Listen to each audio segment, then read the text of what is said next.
اعوذ باللہ من الشیطان الرجیم بسم اللہ الرحمن الرحیم مولاي صلی وسلم دائما ابدا علی حبیبک خیر الخلق کلہم۔ اللہ تبارک تعالیٰ کی توفیق، حضور نبی کرم صلی اللہ تعالیٰ علیہ وآلہ وسلم کی نظر کرم اور نظر رحمت کے طفیل ہمارا سلسلہ وار درس حدیث صحیح بخاری سے چل رہا ہے۔ آج کے درس کی پہلی حدیث پاک کتاب الجنائز کی حدیث پاک حضرت ابو ہریرہ رضی اللہ تعالی عنہ سے یہ حدیث روایت ہے۔ وہ فرماتے ہیں ان رسول اللہ صلی اللہ تعالی علیہ وسلم النجاشی فی اليوم الذی مات فیہ وخرج الی المصلی فصف بہم وکبر اربعا۔ حضرت ابو ہریرہ رضی اللہ تعالی عنہ روایت فرماتے ہیں کہ رسول اللہ صلی اللہ علیہ وسلم نے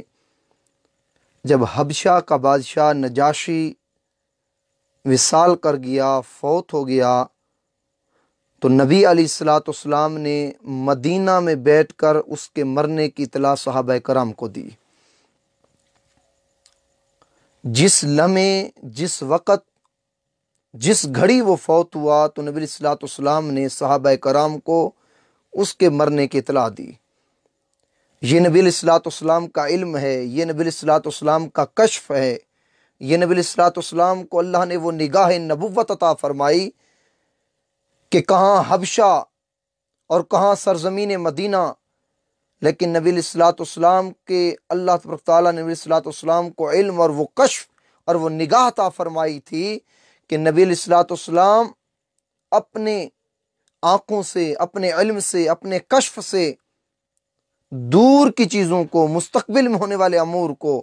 ایسے دیکھا کرتے تھے جیسے انسان اپنی ہتھیلی کو دیکھتا ہے۔ کشف سے اور اپنے علم سے فرمایا کہ وہ فوت ہو گئے ہیں، اور عید گاہ تشریف لے گئے اور صحابہ کرام کی صفیں لگوائیں، صفیں بنوائیں اور 4 تکبیریں پڑھیں، اور حضرت ابو ہریرہ رضی اللہ تعالیٰ عنہ فرماتے ہیں نبی علیہ الصلوۃ والسلام نے حبشہ کے بادشاہ نجاشی پر نماز جنازہ پڑھی۔ اب یہاں پر تھوڑی میں دلچسپ بات بھی آپ کو سناتا چلوں۔ امام شافعی اور امام احمد بن حنبل اس حدیث کو لے کر وہ کہتے ہیں کہ غائبانہ نماز جنازہ جائز ہے، اور وہ دلیل کیا دیتے ہیں کہ نماز ایک دعا ہے۔ نماز جنازہ دعا جب، جہاں، کہیں، جس وقت کی جائے اللہ تبارک تعالیٰ نے منع نہیں فرمایا، تو اس لیے جنازہ ایک دعا ہے، جس حالت میں پڑھا جائے، میت ہو سامنے نہ ہو تو غائبانہ نماز جنازہ جائز ہے۔ اور امام اعظم ابو حنیفہ، حنفی اور مالکی مذہب والے وہ فرماتے ہیں کہ غائبانہ نماز جنازہ جائز نہیں، کیونکہ نبی علیہ الصلوۃ والسلام نے جو حبشہ کے بادشاہ نجاشی کی نماز جنازہ پڑھائی تھی، علامہ ابن حجر عسقلانی اس حدیث کے تحت فتح الباری کے اندر لکھتے ہیں کہ نبی علیہ الصلوۃ والسلام کو کشف ہو گیا تھا، رب کائنات نے نگاہ نبوت سے پردے ہٹا دیے تھے، اور نگاہ نبوت سے پردے ہٹا کر رب کائنات نے نبی علیہ الصلوۃ والسلام کو نجاشی کی میت ایسے دکھا دی جیسے امام موجودہ میت پر نماز جنازہ پڑھاتا ہے، اور امام کے سامنے میت سامنے ہوتی ہے، اور وہ جیسے نماز جنازہ پڑھاتا ہے۔ نبی علیہ الصلوۃ والسلام کو رب کائنات نے وہ شان، وہ عظمت اور وہ مقام عطا فرمایا تھا، آپ سے پردے ہٹا دیے اور نجاشی کی میت آپ کے سامنے رکھ دی، اور میت سامنے تھی، نبی علیہ الصلوۃ والسلام نے نجاشی کی میت پر نماز جنازہ پڑھائی۔ یہ منظر تھا۔ حنفی مسلک کے فقہائے کرام اور مالکی مسلک کے فقہائے کرام یہ دلیل بتاتے ہیں کہ یہ کشف تھا نبی علیہ الصلوۃ والسلام کا، اور امام علامہ ابن حجر عسقلانی فتح الباری کے اندر امام واقدی سے روایت کردہ ایک اور حدیث کوٹ کرتے ہیں حضرت عبداللہ ابن عباس رضی اللہ تعالی عنہما سے، وہ فرماتے ہیں نبی علیہ الصلوۃ والسلام کے پیچھے ہم تو صفیں باندھ کے کھڑے تھے، جنازہ پڑھا رہے تھے، حتی رآؤ وصلی علیہ، نبی علیہ الصلوۃ والسلام سرزمین مدینہ میں رہ کر اور دوران نماز جنازہ نجاشی کی میت کو دیکھ رہے تھے، وصلی علیہ، اور دیکھ کر اس کے اوپر نماز جنازہ ادا فرمائی۔ تو یہ نبی علیہ الصلوۃ والسلام کا کشف تھا، یہ نبی علیہ الصلوۃ والسلام کا علم تھا کہ رب کائنات نے نجاشی بادشاہ کی میت نبی علیہ الصلوۃ والسلام کی نگاہ کے سامنے رکھ دی اور نبی علیہ الصلوۃ والسلام نے اس پر نماز جنازہ پڑھائی۔ اور اگلے حدیث پاک وہ بھی کتاب الجنائز کی، حضرت انس رضی اللہ تعالیٰ عنہ سے حدیث روایت ہے، وہ فرماتے قال قال النبی صلی اللہ تعالیٰ علیہ وسلم اخذ الرأیت زید فاصیب ثم اخذها جعفر فاصیب ثم اخذها عبد الله بن رواحہ فاصیب وإن رسول الله صلی اللہ علیہ وسلم لتذرفان ثم اخذها خالد بن ولید من غیر امرأة ففتي له۔ جنگ موتا کا یہ واقعہ ہے جو سن 8 ہجری کو وقوع پذیر ہوا۔ نبی علیہ الصلوۃ والسلام نے شرحبیل بن عمر کی تادیب کے لیے زید بن حارثہ کی قیادت میں 3000 فوج کا لشکر ترتیب دے کر نبی علیہ الصلوۃ والسلام نے بیت المقدس سے 2 منزل کے فاصلے پر بلقا کے مقام پر، موتا نامی ایک مقام ہے، وہاں کی طرف بھیجا۔ بیت المقدس کے 2 منزل کے فاصلے پر بلقا کے ادھر نزدیک موتا مقام ہے، اور نبی علیہ الصلوۃ والسلام نے یہ تاکید فرمائی، علم جھنڈا نبی علیہ الصلوۃ والسلام نے حضرت زید بن حارثہ رضی اللہ تعالی عنہ کے دست مبارک میں دیا اور فرمایا اگر زید شہید ہو جائیں تو علم جعفر بن ابی طالب پکڑیں گے، اور اگر جعفر بن ابی طالب بھی لڑتے لڑتے شہید ہو جائیں تو علم عبداللہ بن رواحہ پکڑیں گے۔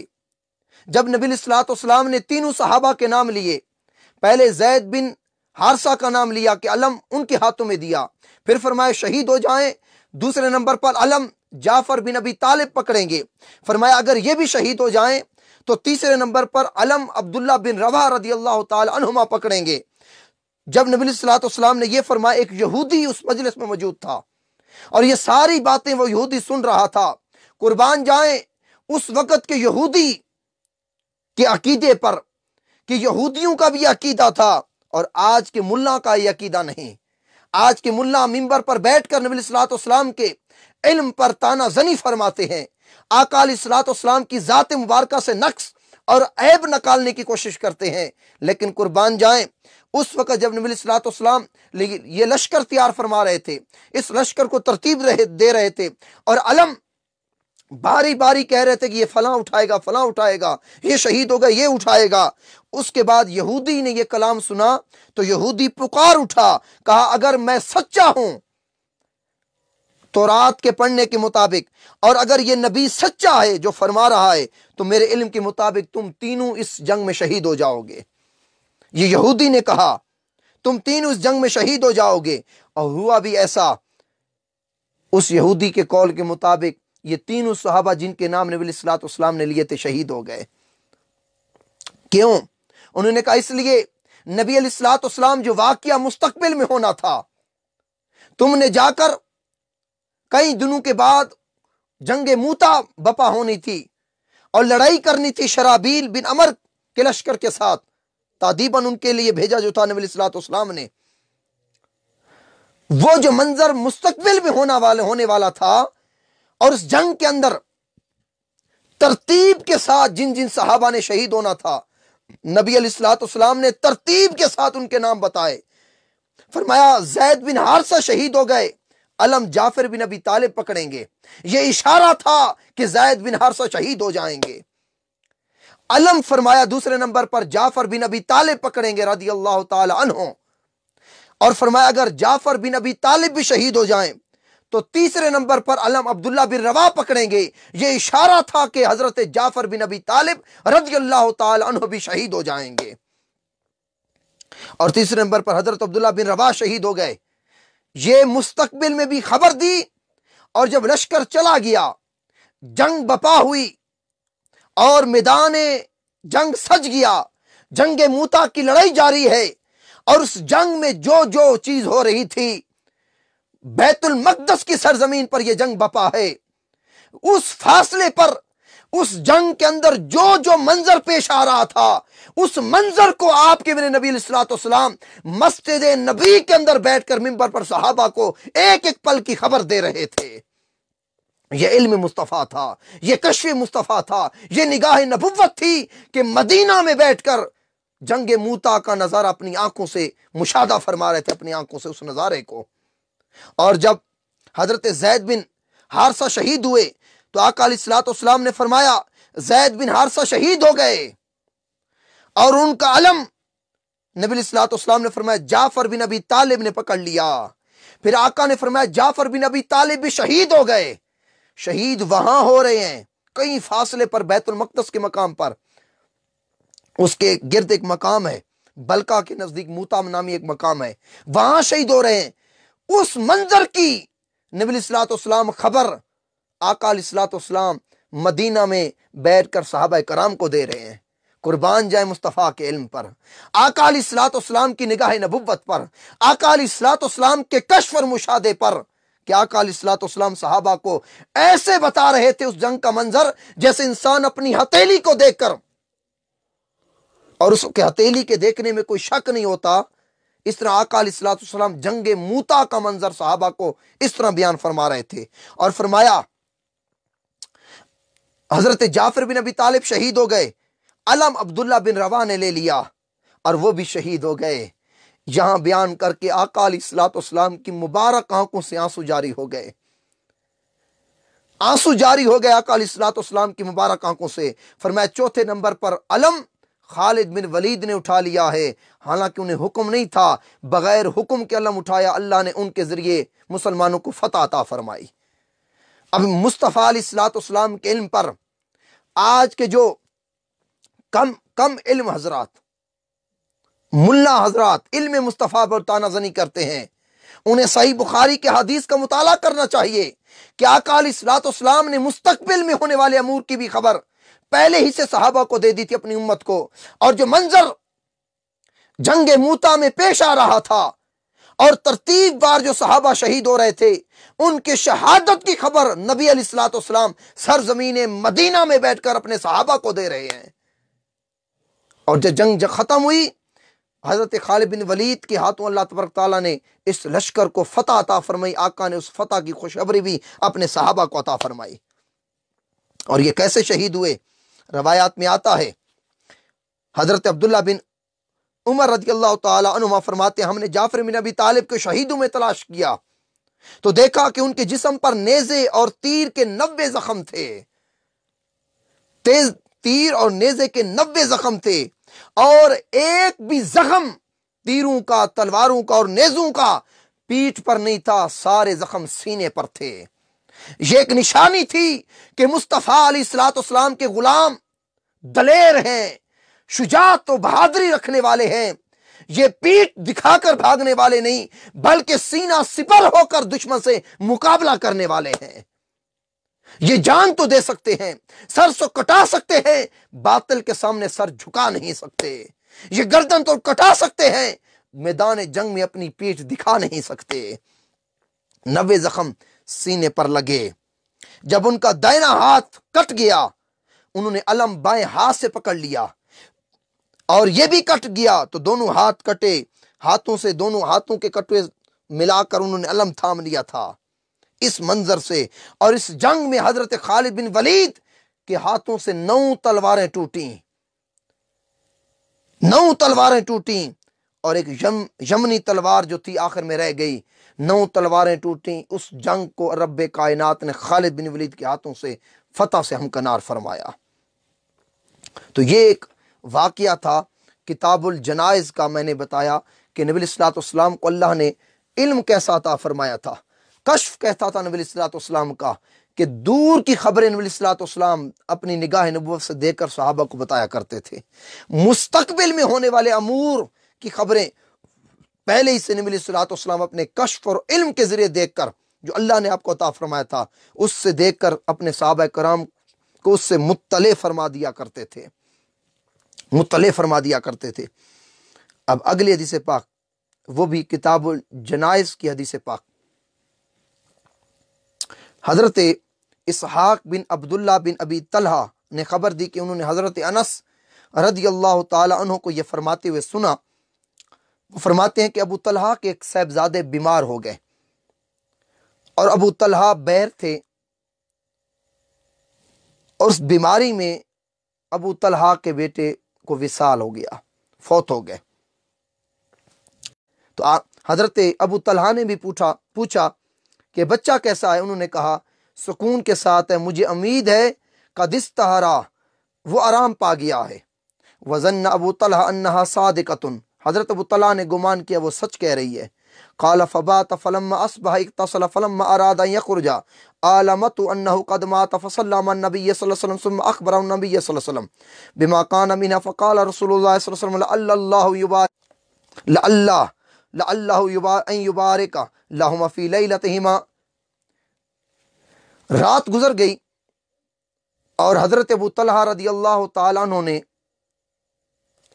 اپنی بیوی کو بلایا، ہم بستری کی اور صبح اٹھ کر غسل کیا۔ اس کے بعد بیوی نے اطلاع دی کہ ہمارا بیٹا فوت ہو گیا ہے۔ میں نے آپ کی تھکاوٹ کو دیکھ کر، پریشانی کو دیکھ کر کہ مزید پریشانی نہ بڑھے، میں نے آپ سے اس خبر کو چھپایا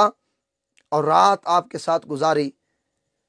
قربان جائے ان عورتوں کی استقامت پر، ان کے صبر پر، خامدوں کی اطاعت اور ان کی محبت پر، کہ بیٹے کی لاش پڑی ہے، پوری رات خامد کے ساتھ گزاری اور محسوس بھی خامد کو نہیں ہونے دیا کہ بیٹا فوت ہو گیا ہے، کہیں خامد پریشان نہ ہو جائے، تھکا ماندہ آیا ہے، کہیں زیادہ پریشانی نہ بڑھ جائے۔ صبح غسل کیا تو بیوی نے اطلاع دی۔ حضرت ابو طلحہ نے نبی علیہ الصلوۃ والسلام کی امامت میں نماز فجر ادا کی اور اس کے بعد نبی علیہ الصلوۃ والسلام کو پورے رات کے واقعے کی خبر دی کہ میری بیوی نے اس طرح صبر کیا، رات میرے ساتھ گزاری اور صبح میری آرام کی خاطر میری تھکاوٹ کو دیکھ کر صبح مجھے اطلاع دی۔ تو نبی علیہ الصلوۃ والسلام نے فرمایا تم دونوں کو اللہ تعالیٰ اس رات میں برکت دے گا، یعنی آج رات جو تم نے ہم بستری کی، اس کے بدلے میں رب کائنات تمہیں، اس ہم بستری کے بدلے میں رب کائنات تمہیں عظیم الاف سے نوازے گا۔ تیری بیوی نے جو قربانی دی تیری تھکاوٹ کی خاطر، صبر کیا، استقامت جو ہے کا پہاڑ بنی رہی اور تجھے محسوس بھی نہیں ہونے دیا، اس کے بدلے میں رب کائنات تمہیں جو ہے برکت دے گا۔ حضرت سفیان کہتے میں نے کسی انصاری سے یہ مجھے بتایا اور اسے میں نے سنا، حضرت ابو طلحہ کی اولاد میں سے، آپ کے بطن، آپ کی بیوی کے بطن میں سے نہیں، آپ کے بیٹوں کی اولاد، پوتے نواسے، ان میں سے 9 بیٹے میں نے دیکھے دعائے رسول کی برکت سے وہ سارے کے سارے حافظ قرآن اور عالم دین تھے، حافظ قرآن اور عالم دین تھے۔ اور جب اس رات جو ہم بستری کی اور بیٹے کی لاش پڑی تھی، نبی علیہ الصلوۃ والسلام نے برکت کی دعا کی، اس سے جو حمل ٹھہرا، کتاب العقیقہ کے اندر یہ روایت ہے، ام سلمہ آپ کی بیوی کا نام تھا، ان سے بیٹا پیدا ہوا تو ام سلمہ نے کیا کیا، ام سلیم نے کیا کیا، ام سلیم نے کیا کیا، حضرت انس کے ذریعے اس بچے کو بارگاہ رسالت امام صلی اللہ علیہ وسلم میں بھیج دیا۔ آقا علیہ الصلوۃ والسلام کی بارگاہ میں حضرت انس جب اس بچے کو لے کر گئے، جس کے لیے آقا علیہ الصلوۃ والسلام نے دعائے برکت کی تھی، دعائے برکت کی تھی، تو آقا علیہ الصلوۃ والسلام نے چند کھجوریں منگوائیں اور ان کھجوروں کو خوب اچھی طرح چبایا اور پھر بچے کے تالوں پر لگا دیے اور اس کا نام عبداللہ رکھا، بطور برکت۔ پہلے ہی سے آقا نے دعائے برکت دی اور جب وہ پیدا ہو گیا، آقا علیہ الصلوۃ والسلام نے گٹی بطور برکت، آقا علیہ الصلوۃ والسلام نے گٹی کیا دی، کھجوریں چبا کر اس کے تالوں پر لگائیں اور آقا علیہ الصلوۃ والسلام کی چبائی ہوئی کھجوریں حضرت ابو طلحہ کے بیٹے کے پیٹ میں سب سے پہلے گئیں، سب سے پہلے گئیں۔ تو یہ آقا علیہ الصلوۃ والسلام کے ساتھ صحابہ کرام کی محبت تھی، یہ آقا علیہ الصلوۃ والسلام کے ساتھ ان کا عشق اور محبت تھا۔ اور آج کے درس کی آخری حدیث پاک، حضرت سعید بن